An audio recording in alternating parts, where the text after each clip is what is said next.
Lakshmi recording studio जनता बाजार।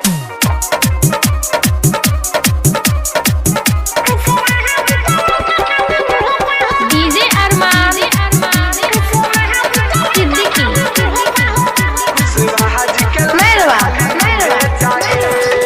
कुशवाहा जी के लइका कुशवाहा जी के लइका कुशवाहा जी के लइका कुशवाहा जी के लइका यादव पसवानो जी तो खूबे डहे यादव पसवानो जी तो खूबे डहे कुशवाहा जी के लइका कुशवाहा जी के लइका कुशवाहा जी के लइका कुशवाहा जी के लइका खाली मुहे चाहे कुशवाहा जी के लइका खाली मुहे चाहे कुशवाहा जी के लइका खाली मुहे चाहे।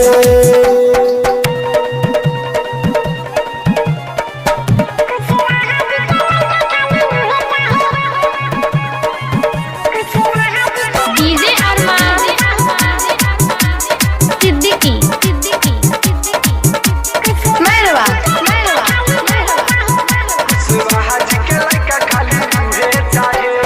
चढ़ली जवानी हमार भइल नमकीन रे बाबा के देखावतावे गंदा गंदा सीन रे चढ़ली जवानी हमार भइल नमकीन रे बाबा के देखावतावे गंदा गंदा सीन रे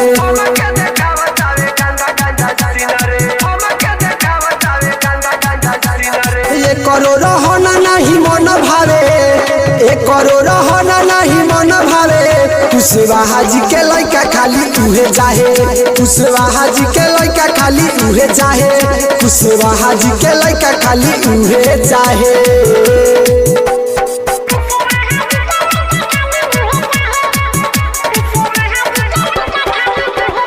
डीजे अरमान सिद्दीकी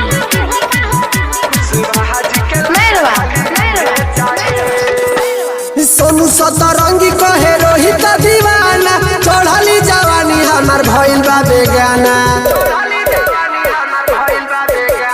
सोनू सतरंगी कहे रोहित दीवाना चढ़ली जवानी हमार भइल बा बेगाना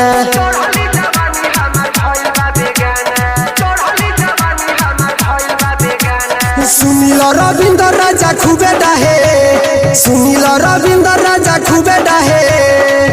कुशवाहा जी के लइका खाली उहे जाहे कुशवाहा जी के लइका खाली उहे जाहे कुशवाहा जी के लइका खाली उहे जाहे। लक्ष्मी रिकॉर्डिंग स्टूडियो जनता बाजार।